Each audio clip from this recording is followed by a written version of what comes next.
let's talk about Palantir and whether or not we should see some fireworks. The options market, I'm just checking right now, is implying a pretty decent sized move. What exactly is the street expecting, or analysts expecting, when it comes to Palantir's results?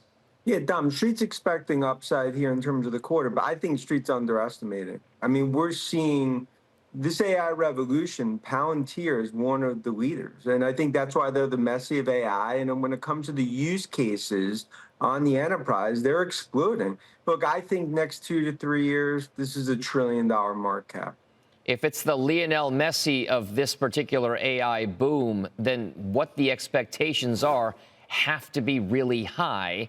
How much does it have to beat by, and on what metrics, for that stock to keep continuing on the trajectory that it's on? Yeah, it's a great question. Look, commercial growth called 45, 50%. But when I'm looking over the next, call it 6, 12 months, I think Street's underestimating numbers 15, 20%. I mean, this is just in the beginning of this AI revolution. And when you look at who's leading it, of course, it's Godfather of AI, Jensen, NVIDIA, Microsoft. Look at all the hyperscalers.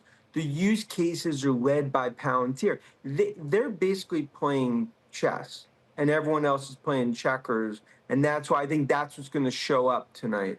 Okay, if that's going to show up tonight, this is also a situation where you can't dispute the fact, Dan, that many of these types of names, Palantir included, have seen a massive surge in terms of their market values over the course of the last year, and especially over the last 2 years, given the AI boom. It's leading some folks to question whether or not valuations are justified at these levels. Some are even using the word bubble, likening it to back in the dot-com boom. Is that the case here? I mean, I think it could be further from the truth, because there's some of that covered tech stocks in the late 90s, in the bubble. This is dramatically different because it's a revolution. It's trillions of dollars that's going to be spent over the next few years. And that's why it's a fourth industrial revolution. When you look at Palantir, look, if you look at just the valuation over the next year, you've missed every transformational tech stock the last 20 years.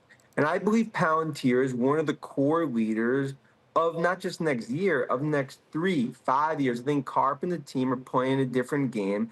And I think it all comes down to use cases on the enterprise. And I've said it's only 10 p.m. in this AI party that goes to 4 a.m. It was 9 p.m. a year ago.